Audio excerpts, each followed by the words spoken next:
Good morning, students. I hope you all are safe at home. Children, in the previous class, we started with our second chapter, Factors Promoting the Growth of Nationalism and Foundation of the Indian National Congress. In this, the topics which we have already discussed were nationalism and factors promoting the growth of nationalism or causes of the rise of the national movement. The topics which we are going to discuss today in today's class are predecessors of the Indian National Congress, Dadabhai Naoroji, Surendranath Banerjee, foundation of the Indian National Congress, and the immediate objectives of the Indian National Congress. So children, now first we will discuss the predecessors of the Indian National Congress. See, the seeds of the modern political consciousness were sown by Raja Ram Mohan Roy in the first half of the 19th century, and in the second half of the 19th century there was a rise and growth of national political consciousness and an organized national movement. During this period, various political associations founded in various parts of India. They were local organizations. They were not national in character. They were all local organizations. But they played an important role in the foundation of the Indian National Congress. In December 1885, they are called the forerunners of the Congress. See, the discontented educated Indians began to criticize the policies of the government and accelerated political activities. Now we will study about Dadabhai Naoroji. Dadabhai Naoroji is known as the Grand Old Man of India. Dadabhai Naoroji made England the center of his political activities, and he laid the foundation of East India Association in London in 1866. The foundation of the East India Association was laid by Dadabhai Naoroji. He was of the opinion that the British nation was just and good. He wanted to place the true state of affairs in India before the people of England, so that the grievances of the Indians may be removed. The branches of the association were set up at Kolkata, Mumbai and Madras. The branches of this association was set up where it was set up in Mumbai, Kolkata and Madras. Dadabhai Naoroji was one of the first Indians to raise the slogan of Swaraj. He was a great economist and declared that the British rule and its costly system of administration was a heavy drain on the poor resources of India. He was the first Indian to raise the slogan of Swaraj. Now we will study about Surendranath Banerjee. Surendranath Banerjee set up the Indian Association in 1876. See, what were the main objectives of this association? The main objective of this association were to organize a powerful opinion. Next was to promote the unity of the Indian people and to broaden the base of the national movement. These were the main objectives.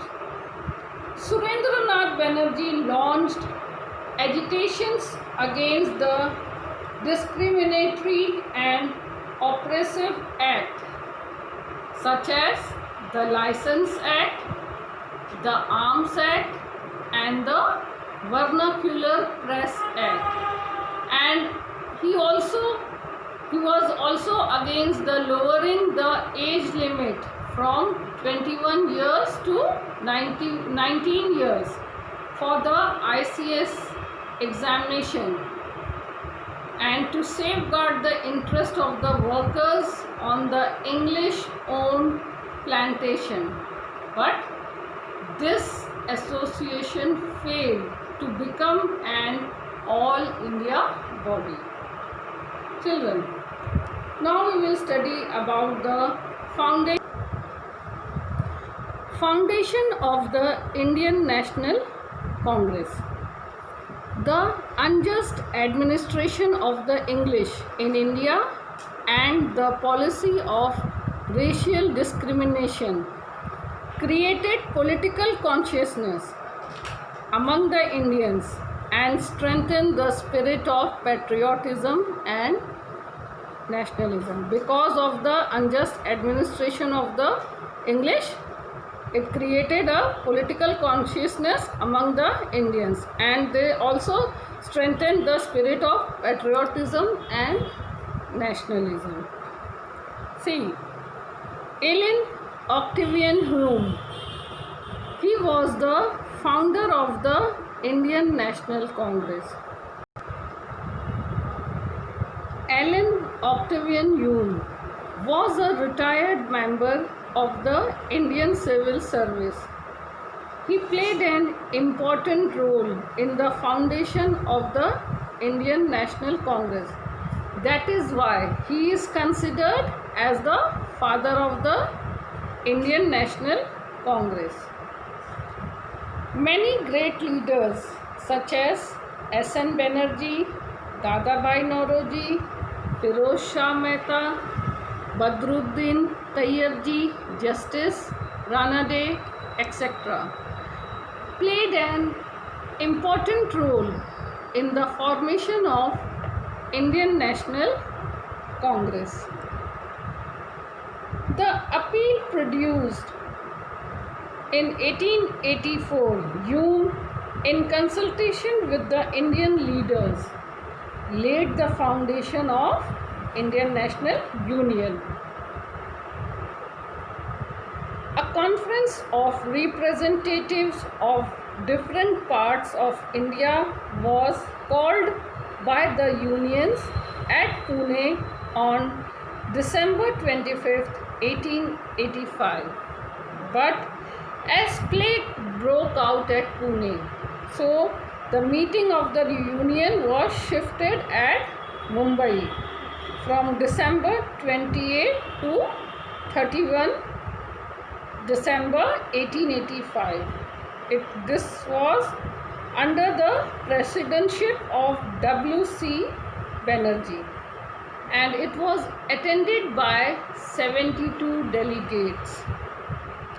At the suggestion of Dadabhai Naoroji, the name of the union was changed. It was named as the Indian National Congress. In this way, the foundation of an all-India organization was laid on December 28, 1885. The Viceroy, Lord Dufferin, favored the foundation of the Congress. Why did he favor? Because he wanted it to act as a safety wall for popular discontentment to safeguard the British rule and its interest. The foundation of the Indian National Congress was the most remarkable event in the history of India. The Congress expressed the hopes and aspirations of the people of India, who accepted its leadership and guidance in launching the freedom movement against the British rule in India, and it achieved freedom in 1947. Children, now we will discuss the first session of the immediate objectives of the Indian National Congress. The first session of the Indian National Congress was held at Mumbai in December 1885 under the presidency of W.C. Banerjee. In his presidential address, he declared the following aims of the Indian National Congress. What were that aims? The first one is to promote friendly relations between nationalist political workers from different parts of the country. Second one, to develop and consolidate the feelings of national unity irrespective of religious beliefs, color or creed. Then, to formulate popular demands and place them before the government.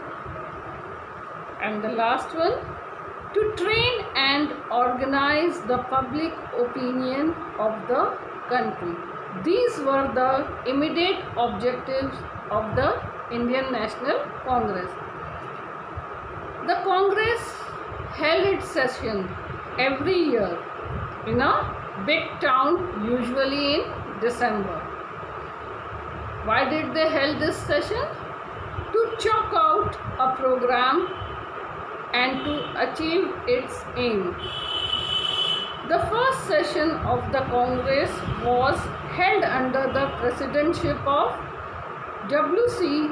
Banerjee at Mumbai, and it was attended by 72 delegates.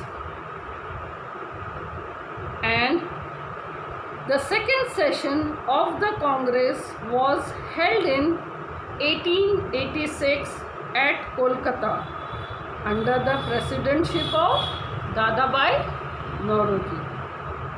Different changes were made in the above mentioned aims of the Congress from time to time according to the changing circumstances. Children, with this we complete our second chapter. I hope you all must have understood. Please read the chapter. Thank you.